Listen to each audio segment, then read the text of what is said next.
Bienvenidos a Sapiens 360. Recuerda suscribirte a nuestro canal para más consejos sobre cursos, audiolibros y reseñas de libros. Dale like si te gusta el video de hoy, compártelo y comenta. ¡Empezamos! Resent nor resist you. To some people, the notion of consciously playing power games, no matter how indirect, seems evil, asocial, a relic of the past. They believe they can opt out of the game by behaving in ways that have nothing to do with power. You must beware of such people, for while they express such opinions outwardly, they are often among the most adept players at power.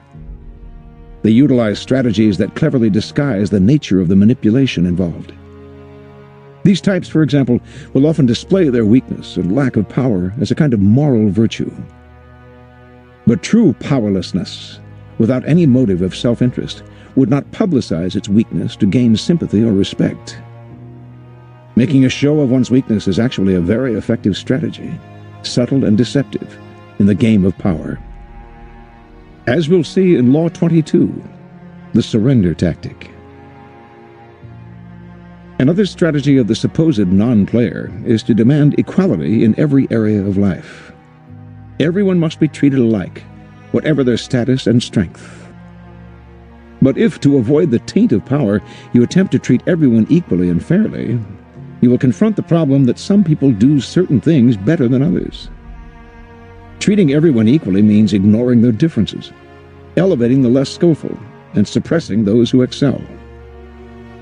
Again, many of those who behave this way are actually deploying another power strategy, redistributing people's rewards in a way that they determine. Yet another way of avoiding a game would be perfect honesty and straightforwardness, since one of the main techniques of those who seek power is deceit and secrecy. But being perfectly honest will inevitably hurt and insult a great many people, some of whom will choose to injure you in return. No one will see your honest statement as completely objective and free of some personal motivation. And they will be right. In truth, the use of honesty is indeed a power strategy, intended to convince people of one's noble, good-hearted, selfless character. It is a form of persuasion, even a subtle form of coercion.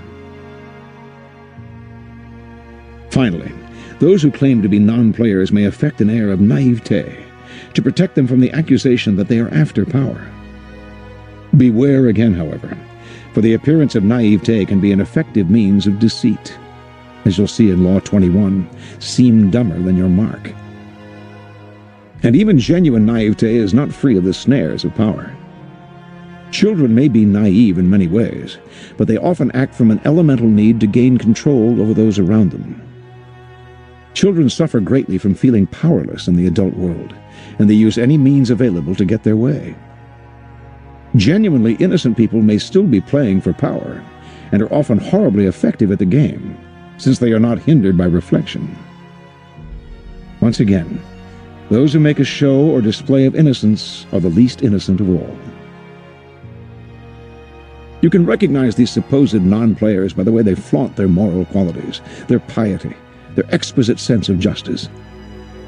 But since all of us hunger for power, and almost all of our actions are aimed at gaining it, the non-players are merely throwing dust in our eyes, distracting us from their power plays with their air of moral superiority. If you observe them closely, you will see in fact that they are often the ones most skillful at indirect manipulation, even if some of them practice it unconsciously. And they greatly resent any publicizing of the tactics they use every day. If the world is like a giant scheming court, and we are trapped inside it, there is no use in trying to opt out of the game.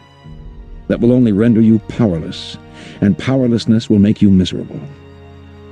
Instead of struggling against the inevitable, instead of arguing and whining and feeling guilty, it is far better to excel at power. In fact, the better you are at dealing with power, the better friend, lover, husband, wife, and person you become. By following the route of the perfect courtier, you learn to make others feel better about themselves, becoming a source of pleasure to them. They will grow dependent on your abilities and desirous of your presence. By mastering the 48 laws in this book, you spare others the pain that comes from bungling with power, by playing with fire without knowing its properties. If the game of power is inescapable, better to be an artist than a denier or a bungler. ¡Hasta la próxima!